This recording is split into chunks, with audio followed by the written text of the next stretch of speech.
Hello everyone, welcome back to my YouTube channel biology with Jagriti. आज हम जिस topic को डील करने वाले हैं वो है आपका comparative study of urinogenital system in vertebrates. Vertebrates में कंपैरेटिव स्टडी करेंगे किस चीज का? यूरिनोजेनाइटल सिस्टम का। तो ये कुछ रेफरेंसेस है। तो सबसे पहले यूरिनोजेनाइटल सिस्टम को समझते हैं, पहले उसके कंपोनेंट्स को समझेंगे, फिर जाके हम आगे कहीं कंपैरिजन करेंगे। ओके, तो इट हैव मेजर डिवीजन। जो यूरिनोजेनाइटल है ना, अगर आप इसका नाम भी देखेंगे तो एक तो यूरिन से एक्सट्रैक्ट हो रहा है, जेनाइटल तो यूरिनो मीन्स ये एक्सक्रेटरी सिस्टम। ये किसको रिप्रेजेंट कर रहा है? Excretory system. और जेनाइटल मतलब रिप्रोडक्टिव सिस्टम। तो दोनों का मर्ज पार्ट है ये यूरिनोजेनाइटल सिस्टम। इसीलिए इसका पहला पॉइंट ही क्या है कि इसमें दो मेजर डिवीजन है। पहला यूरिनरी ट्रैक्ट, जो कंसिस्ट होता है आपका किडनीज आएंगी, यूरेटर्स आएगा, यूरिनरी ब्लैडर आएगा और यूरिथ्रा। ये सभी एक्सक्रीटरी सिस्टम के पार्ट है, राइट। और जेनाइटल सिस्टम रिप्रोडक्टिव सिस्टम, जिसमें आ गया penis, clitoris, vagina, testis, ovaries and uterus. ये सभी रिप्रोडक्टिव सिस्टम का पार्ट है और ये दोनों मिलकर के हम क्या कहते हैं ना, urinogenital system. So urinogenital system include the excretory and the reproductive system which perform distinct role. तो यूरिनोजेनाइटल सिस्टम एक ऐसा सिस्टम है जिसमें दो अलग अलग रोल प्ले करने वाले सिस्टम आते हैं। मतलब देखो, जो एक्सक्रीटरी सिस्टम है उसका काम नाइट्रोजीनियस वेस्ट का रिमूवल करना है बॉडी से, जबकि रिप्रोडक्टिव सिस्टम का काम रिप्रोडक्शन में आता है। तो यही बोला कि जो यूरिनोजेनाइटल सिस्टम है इसमें दो ऐसे सिस्टम आते हैं जो अलग अलग वर्क परफॉर्म करते हैं। द एक्सक्रीटरी सिस्टम फंक्शन किस चीज में करता है? Mainly in helping to maintain the homeostasis. Homeostasis maintain करता है, water balance, water ion balance आपके बॉडी में बनाए रखता है, और बॉडी से जितने भी नाइट्रोजेनियस वेस्ट प्रोडक्शन का रिमूवल करता है।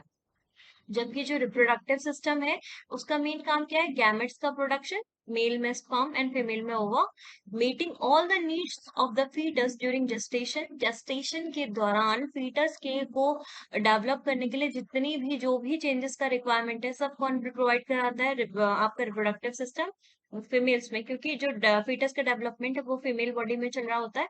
And maintaining the gender specific features mainly through the production of hormones. और हॉर्मोन्स के थ्रू रिप्रोडक्टिव सिस्टम ये इंश्योर करता है कि जिस बॉडी में जैसा रिक्वायरमेंट है हार्मोन का, उस टाइम पे वैसे हॉर्मोन्स क्या किए जाए? रिलीज करे जाए। क्योंकि हॉर्मोन्स की वजह से ही मेल्स प्यूबर्टी में स्पेसिफिक कैरेक्टर शो करते हैं, फीमेल्स में स्पेसिफिक कैरेक्टर्स आते हैं।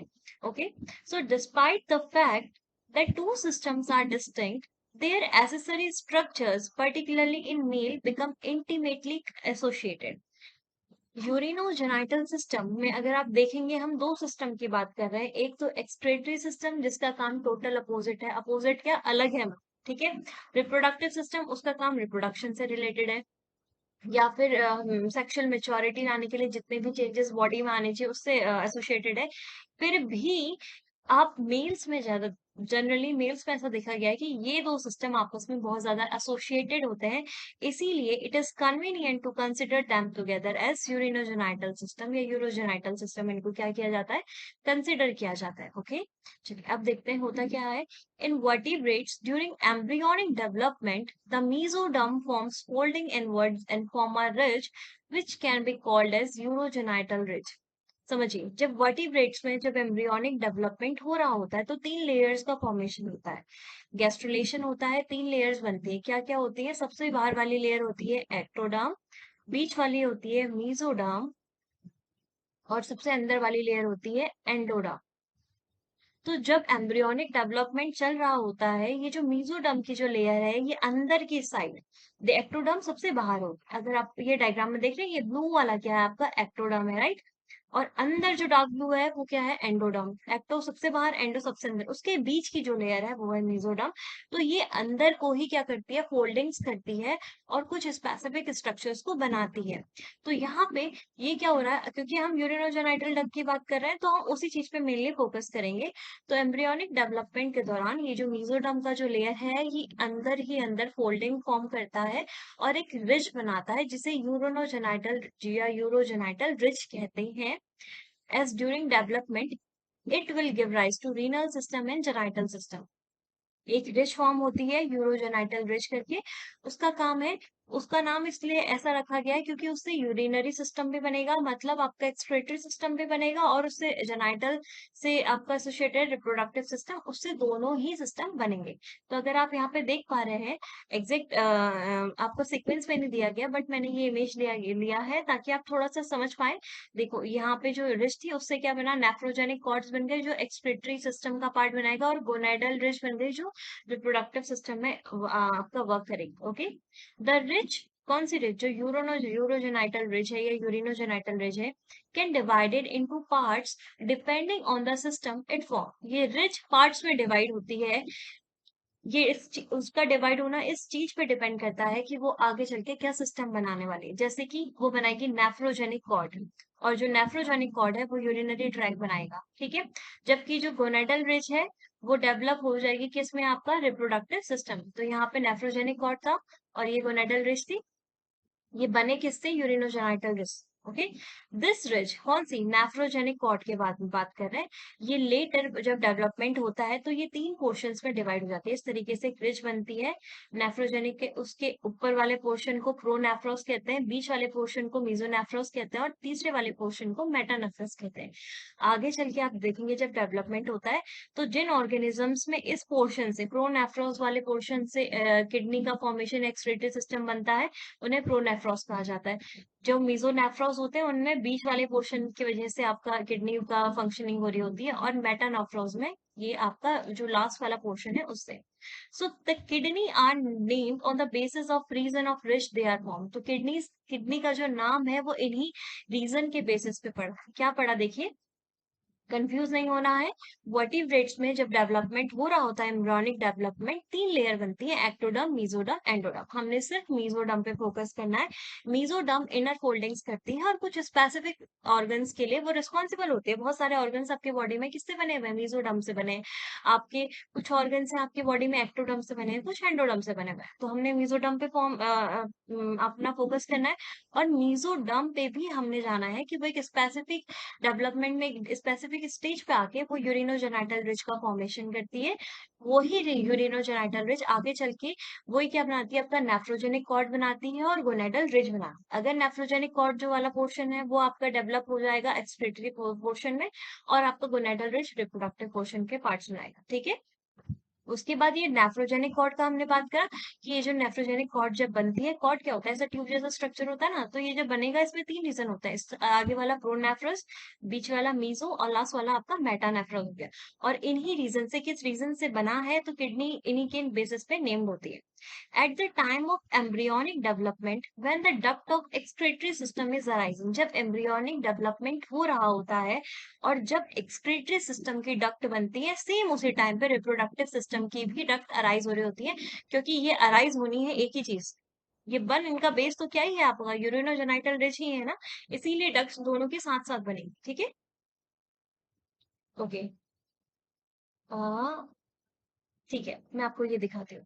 देखिए ये एम्ब्रियोनिक डेवलपमेंट है, ये आपकी क्या बन रही है, नेफ्रिक डक्ट। ये जो डक्ट बनी है यहाँ पे, नेफ्रोजेनिक कॉर्ड थी, ये आगे चल के डक्ट बनाएगी। इसके ये वाला पोर्शन, इसी को जूम करके दिखाया गया, लिखा है ऊपर वाला पोर्शन क्या है आपका, प्रोनेफ्रॉस है। ये बीच वाला पोर्शन आपका मेसोनेफ्रॉस, और नीचे वाला पोर्शन आपका मेटानेफ्रॉस। ओके, इसके अलावा अगर आप इसमें देखते हैं तो ये आपको दिखा रहा है, ये इतना पोर्शन क्या कवर कर रहा है, प्रोनेफ्रॉस, ये बीच वाला पोर्शन मेसोनेफ्रॉस, और लास्ट वाला पोर्शन मेटानेफ्रॉस बोल रहा है। इसके अलावा एक डक्ट यहाँ पे होती है, आर्की नेफ्रिक डक्ट। ये जो डक्ट है यहाँ पे दिखाई गई है, ये डक्ट भी अभी हम आगे भी पढ़ेंगे, इसका बहुत इंपॉर्टेंट रोल होता है, इसीलिए मैंने इसको हाईलाइट कर दिया है। ओके, चलिए, ये है आपके प्रोनेफ्रस, मेसोनेफ्रस, मेटानेफ्रस। अभी जब हम आपको किडनी, देखिए मैं आपको बता देती हूँ, जो प्रोनेफ्रस है ना, उसमें जो पोर्शन है ये वाला, ये नेफ्रिक डक्ट है, ठीक है। नेफ्रोजेनिक कॉर्ड ये हो गई। तो जो नेफ्रिक डक्ट है उसका ऊपर वाला एंटीरियर पोर्शंस में क्या होंगे, मॉडिफिकेशंस होंगे, ट्यूब्यूल्स बनेंगे, और उनको क्या कहा जाएगा, प्रोनेफ्रॉस। जो मीजोनेफ्रस है उनमें प्रोनेफ्रस वाला पार्ट डीजनरेट हो जाता है और मीजोनेफ्रस वाले पार्ट में ये सिस्टम बनते हैं। और आपका जो मेटानेफ्रस है उसमें ये लास्ट वाले पोर्शंस क्या होते हैं, मेनली रिस्पॉन्सिबल होते हैं एक्सक्रीशन करने के लिए। अभी इनके बारे में पर्टिकुलरली मैं आपको पढ़ाऊंगी, ठीक है। चलिए, at the time of embryonic development, around 6 week of gestation, sex development is identical and non-binary. जब एम्ब्रियोनिक डेवलपमेंट हो रहा होता है, देखिए ये वाले पोर्शन में मैंने आपको किसके बारे में बताया, आपका एक्सक्रीटरी सिस्टम के फॉर्मेशन के बारे में, कैसे कि नेफ्रोजेनिक कॉर्ड है, वहां पे रिज का फॉर्मेशन होता है, नेफ्रिक डक्ट बनती है, उसमें आपके 3 पार्ट्स होते हैं, रीजन्स हैं, और वो अलग अलग ऑर्गेनिजम्स उनकी नीड के अकॉर्डिंग अलग अलग पोर्शन से किडनी का फॉर्मेशन होगा, ये बताया। अब यहाँ पे आ जाइए रिप्रोडक्टिव में। तो जब एम्ब्रियोनिक डेवलपमेंट हो रहा होता है उस दौरान, जब 6 वीक का जेस्टेशन होता है, अगर उस टाइम पे बच्चे का सेक्स डिफाइंड नहीं होता, बोल रहे हैं ना सेक्स डेवलपमेंट आइडेंटिकल, मतलब अगर 2 फीटस डेवलप कर रहे हैं, एक आगे फ्यूचर में चल के बेबी गर्ल बनेगा, एक बेबी बॉय बनेगा, तो 6 वीक वाला जेस्टेशन जो पीरियड है उस टाइम पे उनका सेक्स डिफाइन नहीं होता, दोनों का जो सेक्स ऑर्गन है वो सेम सेम चल रहे होते हैं। आप बता नहीं सकते हैं कि कौन बेबी गर्ल है या कौन बेबी बॉय बनेगा फ्यूचर में, ठीक है। And non binary, non binary मतलब अलग अलग नहीं होते। द डेवलपिंग स्ट्रक्चर्स, जो डेवलपिंग स्ट्रक्चर बन रहे होते हैं जेनाइटल सिस्टम में, वो क्या क्या होते हैं, अनडिफरेंशिएटेड गोनाइट्स, गोनाइट्स बन रहे होते हैं लेकिन अनडिफरेंशिएटेड है।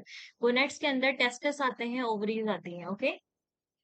और जहां पे अनडिफरेंशिएटेड वर्ड लग गया ना, तो अनडिफरेंशिएटेड मतलब उसको कोई फिक्स वेट गेन नहीं हुआ है अभी, ओके।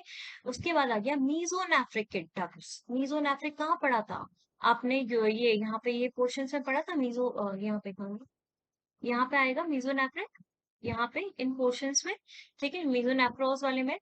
मीजोनेफ्रिक कहाँ से आ गया, आपका एक्सक्रीटरी सिस्टम से रिलेटेड, ठीक है। सो ये क्या बनाएगा आगे चल के, वॉल्फियन डक्ट बनाता है। कौन सी डक्ट बनाता है, वॉल्फियन डक्ट। और फिर आ गया पैरामीजोनेफ्रिक डक्ट, अगेन आपका एक्सक्रीटरी स्ट्रक्चर से, और ये आगे चल के वुल्फियन, सॉरी, मुलेरियन डक्ट बनाता है। तो अब यहाँ पे ये क्यों बताया गया वुल्फियन डक्ट, मुलेरियन डक्ट, अभी आपको बताएंगे, ठीक है। इसके अलावा जो और पोर्शन होता है वो यूरोजेनाइटल साइनस होता है, और लास्ट वाला हो गया जेनाइटल फोल्डिंग्स। ये सारे स्ट्रक्चर्स क्या बन रहे होते हैं, जब 6 वीक जेस्टेशन होता है उस टाइम पे ये स्ट्रक्चर्स डेवलप हो रहे होते हैं। अब आगे इन पे चलते हैं, क्योंकि ये दो हमारा मेन फोकस है, इससे आप ये समझ पाएंगे कि यूरोजेनाइटल सिस्टम एक साथ क्यों आपका, ये इसलिए एक साथ कंसिडर करते हैं ना, इनका डेवलपमेंट इनका सब एक साथ हो रहा होता है। ये जो आपकी मीजोनेफ्रिक डक्ट है, एम्ब्रियोनिक डेवलपमेंट के टाइम पे जो आगे चल के वॉल्फियन डक्ट बनती है, तो वॉल्फियन डक्ट क्या होती है, देखिए एक पेयर है एक्सक्रीटरी डक्ट का, एम्ब्रियो, जब एम्ब्रियो का डेवलपमेंट हो रहा है तो उस टाइम पे वॉल्फियन डक्ट एक्सक्रीटरी डक्ट का काम करती है। लेकिन हायर वर्टिब्रेट्स में देखा गया है कि वॉल्फियन डक्ट आपका चेंज हो जाती है वास्ट डिफरेंसेस में, और वास्ट डिफरेंस आपका मेल रिप्रोडक्टिव सिस्टम का पार्ट है, ओके। तो आप देख रहे हैं ना कैसे एक्सक्रीटरी स्ट्रक्चर का ये जो यूनिट है वो किस में चेंज हो गया, रिप्रोडक्टिव में। सिमिलर मुलेरियन डक्ट है, दे स्टार्ट टू डेवलप अब embryonic kidney around 3 to 4 week of gestation, 3 से 4 वीक में ये डेवलप होने लग जाती है, और आगे चल के ये आपका फीमेल रिप्रोडक्टिव ऑर्गन को राइज देती है। इसीलिए तो आगे मैंने यहाँ पे क्या लिखा है कि आइडेंटिकल और नॉन बाइनरी होते हैं, इसीलिए क्योंकि दोनों में ही कोई भी आपका फीटस, उसमें वॉल्फियन डक्ट भी है, उसमें मुलेरियन डक्ट भी है। अब आगे चल के ये डिसाइडेड होता है जीन्स की मदद से कि उसमें या सेक्स क्रोमोसोम आपके यहाँ पे रोल प्ले करते हैं, अगर वो मेल बनेगा तो उसमें मुलेरियन डक्ट रिग्रेस हो जाएगी, अगर वो फीमेल होगी तो उसमें वॉल्फियन डक्ट रिग्रेस हो जाएगी, ठीक है। तो जब बच्चा डेवलप हो रहा था एम्ब्रियोनिक डेवलपमेंट, स्टार्टिंग में उसका कोई सेक्स फिक्स नहीं होता, बिकॉज उसमें वॉल्फियन डक्ट भी पाई जाती है जो female, sorry, male reproductive system का पार्ट है, और मुलेरियन डक्ट भी पाई जाती है जो फीमेल रिप्रोडक्टिव सिस्टम बनाएगी, ओके।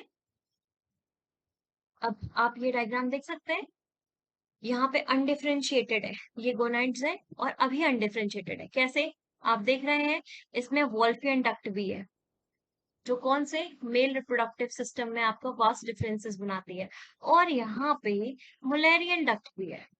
अब अगर इसमें सिर्फ वॉल्फियन डक्ट रहती है तो जो बनेगा आपका जो फीटस होगा वो मेल होगा, उसका सेक्स मेल होगा, और अगर इसमें मुलेरियन डक्ट रहती है तो बनने वाला जो फीटस है वो क्या होगा, आपका फीमेल होगा, ठीक है। चलिए आइए नेक्स्ट बढ़ते हैं। Major kidney found in modern vertebrates, modern vertebrates में जो मेजर किडनी है, मैंने आपको पहले ही बता दिया है कि किस पोर्शन से किडनीज अराइज होती है, उसके बेसिस पे इनके नेमिंग है। तो पहला है प्रोनेफ्रॉस। तो प्रोनेफ्रॉस है मीनिंग आपका जो नेफ्रोजेनिक कॉर्ड है उसके स्टार्टिंग वाले वो एंटीरियर पोर्शन से अराइज होगा, ये था ना ये वहां पे। चलिए पढ़ते हैं क्या लिखा है। Most primitive of three vertebrates, vertebrates में पाए जाने वाली सबसे प्रिमिटिव किडनी है। Found in embryo of advance fish and larva of amphibians, amphibians के लार्वा में और एडवांस फिशेस के लार्वा आपके एम्ब्रियो में पाई जाती हैं। ये पेयर्ड ऑर्गन्स होता है। Consist of series of nephrons which filter urine, क्या होते हैं इनमें नेफ्रॉन्स होते हैं और वो नेफ्रॉन्स क्या करेंगे, यूरिन का फिल्ट्रेशन करेंगे, क्योंकि किडनी की जो फंक्शनल यूनिट है वो क्या है आपकी nephron. Pronephros, most primitive of three vertebrate kidney, active in adults of some primitive fish, lampreys और hagfish में से एक्टिव देखा गया है, and the embryo of more advanced fish, ये हमने देख लिया। It is paired organ, consist of series, okay ये रिपीट हो गया। So ये वाला पॉइंट देखिए, pronephros is functional only in larval stages. Pro जो नेफ्रॉस है वो सिर्फ लार्वल स्टेजेस में ही फंक्शनल देखी गई है और या फिर एम्ब्रियोनिक स्टेज में। उसके बाद सोन ही वो क्या हो जाती है, रिप्लेस कर दी जाती है मीजोनेफ्रॉस टाइप्स। तो प्रोनेफ्रॉस कहाँ है, यहाँ पे आपके ये स्ट्रक्चर्स बन रहे हैं, ये रिस्पॉन्सिबल होंगे आपके, ये आपको ये जो पोर्शन है आपको इतना जो दिख रहा है, राइट, ये वाला पोर्शन जो है इसको हम थोड़ा सा डिटेल में भी यहाँ पे पढ़ेंगे कि ये क्या स्ट्रक्चर है करके, ठीक है। ये नेफ्रॉन का स्ट्रक्चर होता है वैसे, और जो प्रोनेफ्रॉस है उसमें एंटीरियर पोर्शन से में क्या बनेंगे, ट्यूब्यूल्स का फॉर्मेशन होगा। अब पढ़ते हैं आपका mesonephros. They are the permanent kidney in amphibians and most fishes, fishes में और एम्फीबियंस में मीजोनेफ्रॉस परमानेंट किडनी देखी गई है। ये पेयर्ड ऑर्गन होते हैं। It consists of nephrons having capsule which filter blood from glomerulus. ये क्या कंटेन करते हैं, नेफ्रॉन्स, और वो जो नेफ्रॉन्स है उसमें क्या है, कैप्सूल्स है जिन्हें बोमेन कैप्सूल्स कहते हैं। आगे हम स्ट्रक्चर देखेंगे अभी वहां पे। तो इसका काम क्या होता है, ब्लड को फिल्टर करने का होता है फ्रॉम ग्लोमेरुलस, किससे, ग्लोमेरुलस से, okay. It have tubules where secretion of nitrogenous waste and absorption of nutrients take place. इनके जो ये जो आपके नेफ्रॉन्स होते हैं, नेफ्रॉन की बात हो रही है, नेफ्रॉन में क्या क्या है, नेफ्रॉन में कैप्सूल जैसा स्ट्रक्चर है जिसे बोमेन कैप्सूल कहते हैं। इसमें फिर इसके ऊपर आती हैं आपका ग्लोमेरुलस, देखेंगे आप डायग्राम में, ग्लोमेरुलस आपका कुछ स्पेसिफिक नहीं होता, वो आपका टफ्ट ऑफ कैपिलरीज है, कैपिलरीज का गुच्छा होता है जो suppose this is women's capsule, इसमें आके ऐसे कैपिलरीज का गुच्छा फिट हो जाता है जो ब्लड को लेके आता है, और ये जो कैप्सूल है ये ब्लड फिल्ट्रेशन करती है। ये जो ब्लड फिल्टर होके नीचे ट्यूब्यूल्स में जाते हैं, उन्हीं ट्यूब्यूल्स की बात की गई है। ये जो ट्यूब्यूल्स क्या करेंगी, नाइट्रोजीनियस वेस्ट का सेक्रेशन करती है और जो भी न्यूट्रिएंट्स होते हैं उनको क्या कर लेती है, एब्जॉर्ब कर लेती है। It empty into Wolffian duct, किसमें होती है, वॉल्फियन डक्ट, हमने पढ़ा था वॉल्फियन डक्ट क्या किस चीज का काम करती है, आपका आपका एक्सक्रीटरी स्ट्रक्चर का भी करती है, और हायर वर्टिब्रेट्स में वो किसमें चेंज हो जाती है, vast difference. It is in more advanced vertebrates, the mesonephros developed in the embryo but is replaced after 10th week in human by the metanephros. Human beings में या हायर वर्टिब्रेट्स जो advance vertebrates उनमें देखा गया है कि मीजोनेफ्रस का formation होता है, लेकिन 10th वीक के बाद वो जो मीजोनेफ्रस है वो डिस्प्लेस हो जाएंगे, किसके द्वारा, आपका मेटानेफ्रॉस के द्वारा, ओके। अब ये मेटानेफ्रॉस क्या है, परमानेंट किडनी होती है आपके रेप्टाइल्स में, बर्ड्स में, मैमल्स में। It develop from the lower part of Wolffian duct and replace mesonephros, किसको रिप्लेस कर देते हैं, मीजोनेफ्रॉस को। It consist of compact pair organ containing many nephron, ये किडनी की बात कर रहा है। कॉम्पैक्ट पेयर ऑर्गन क्या होता है, किडनी, जिसमें क्या होता है, नेफ्रॉन्स होते हैं। यूरेटर होगा आपके एक्सक्रीटरी सिस्टम में, that separate from the Wolffian duct, जो वॉल्फियन डक्ट से अलग होता है, lead from the metanephros to the bladder, जो कहाँ जाएगा, मेटानेफ्रॉस को कहाँ लीड करता है, आपका ब्लैडर में लीड करता है, ओके। चलिए, तो ये जो स्ट्रक्चर्स दिखाए आपको इस सर्कल के अंदर, ये क्या है, आपके नेफ्रॉन्स हैं। इनका जो आप स्ट्रक्चर देखेंगे वो यहाँ पे देखेंगे। तो वर्टिब्रेट किडनी का जो आप स्ट्रक्चर देखेंगे, देखिए peritoneal funnel is chelated, okay. तीन कुछ स्ट्रक्चर्स हैं आपके जो वर्टिब्रेट किडनी में पाए जाते हैं। सबसे पहला स्ट्रक्चर क्या दिया गया है, पेरिटोनियल आपका, ओके ये थोड़ा ऊपर नीचे हो रहा है, यहाँ से दिख रहा है, इस वाले पोर्शन को भी हटाइए। वर्टिब्रेट किडनी क्या है, एक पेयर्ड ऑर्गन है। इसका फंक्शनल और स्ट्रक्चरल यूनिट क्या होती है, आपकी नेफ्रॉन है, okay. So nephron are also known as uriniferous tubules, उनको क्या कहा जाता है, यूरिनिफेरस ट्यूब्यूल्स कहा जाता है। ये ट्यूब्यूल तीन पार्ट्स में डिवाइडेड होती है, डिफरेंशिएटेड होती है। पहला हो गया पेरिटोनियल फनल, फिर हो गया टिब्यूल और तीसरी हो गया मैल्पिगियन बॉडी। ये जो स्ट्रक्चर दिख रहा है आपको, इसी को हमने डील करना है। अब यहाँ पे देखिए, जो पेरिटोनियल फलन है वो सीलिएटेड स्ट्रक्चर है। आपको ये दिख रहा है, ये वाला पोर्शन फनल जैसा, ये फनल जैसा दिख रहा है। तो ये कैसा स्ट्रक्चर, यहाँ पे सीलिया दिख रहा है। तो पेरिटोनियल फनल एक सीलिएटेड स्ट्रक्चर है, found at the proximal end of tubule. Tubule के प्रोक्सिमल एंड पे ये पाया जाता है। अगर ये प्रोक्सिमल एंड है तो मतलब ये कैसा एंड है आपका, डिस्टल एंड है। प्रोक्सिमल डिस्टल एंड होता है, ये डक्ट में जाकर के मिलेगा। तो चलिए ये देखते हैं। Formed at the proximal end of tubule, this peritoneal funnel open into splancocele by the nephrostomes। ये जो स्ट्रक्चर है ये कहाँ खुलेगा आपका, स्प्लैंकोसील में, और विद द हेल्प ऑफ आपका सीलियोस्टोम या फिर नेफ्रोस्टोम। अब ये स्प्लैंकोसील क्या होती है, जब देखिए, जब बॉडी जब मेसोडर्म वगैरह ये डिवाइड हो रही होती है ना, उस टाइम पे बॉडी कैविटी का फॉर्मेशन होता है, उसे स्प्लैंकोसील बोला गया है। So splanchnocoel is the embryonic body cavity which is formed when mesoderm, जब कब बनती है, जब मेसोडर्म स्प्लिट हो रही होती है सोमेटोफ्लोरिक लेयर में और स्प्लैंकोफ्लोरिक लेयर में। ठीक है, जो सोमेटोफ्लोरिक लेयर है आगे चल के बॉडी वॉल्स और लिम्स के कनेक्टिव टिश्यू का फॉर्मेशन करती है, और स्प्लैंकोफ्लोरिक लेयर आपका कनेक्टिव टिश्यू बनाती है और स्मूथ मसल्स लेयर बनाती है, कहाँ की, गट की, कार्डियक मसल्स के एंड सर्कुलेटरी सिस्टम की। तो ये तो सोमैटिक और स्प्लैंकोफ्लोरिक के बारे में है। फिलहाल ये देखिए कि हुआ क्या, कि मेसोडर्म की लेयर की स्प्लिटिंग की वजह से एक कैविटी बनी बीच में, मान लीजिए कैविटी है। इस कैविटी को स्प्लैंकोसील बोला गया। इस कैविटी में खुलता है आपका ये वाला पोर्शन, अगर मैं इसे ऐसे बनाऊं, ये फनल हो गया। ओके, ये फनल हो गया ऐसे, ये इस तरीके से कहाँ खुलता है आपका, स्प्लैंकोसील कैविटी में। तो एक तो हो गया पेरिटोनियल फनल। दूसरा पार्ट क्या था हमारा, tubule.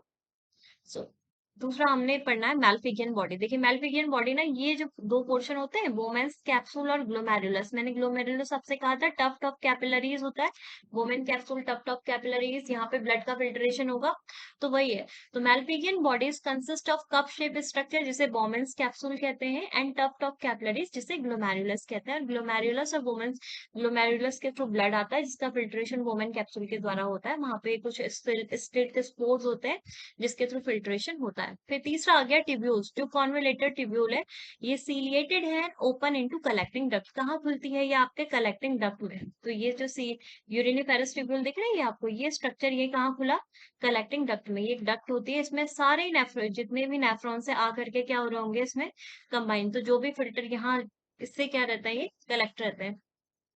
The filtrate that is formed from the Malpighian body after filtered blood, after filtered water passed through this tubule। इस ट्यूब्यूल से उस ब्लड को क्या किया जाता है, पास किया जाता है।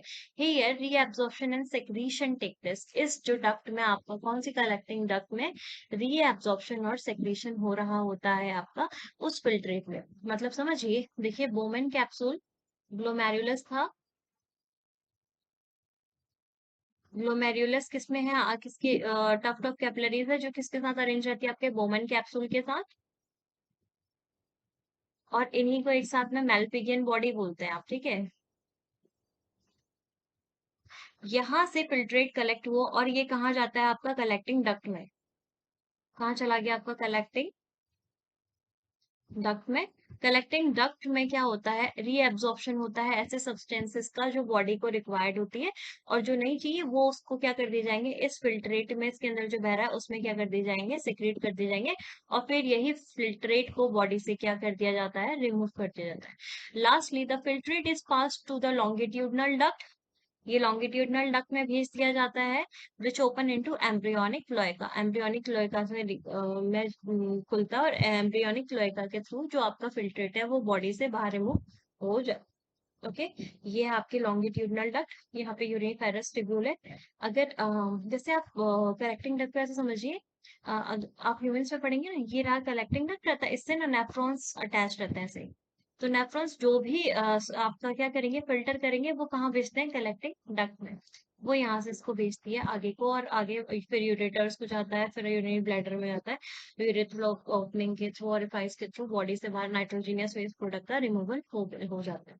ठीक है, तो आज की वीडियो में इतना ही। आप मुझे कमेंट करके बताएं कि आपको मेरा वीडियो कैसा लगा, अपने फ्रेंड्स के साथ इसे शेयर करें। जो नेक्स्ट वीडियो है हम उसमें आपका जॉलेस वर्टिब्रेट्स या अब जो वर्टिब्रेट्स हैं, जितने भी वर्टिब्रेट्स हैं उनमें आपका किडनी और आपका जो रिप्रोडक्टिव सिस्टम है इसका कंपैरेटिव स्टडी करेंगे। Thank you.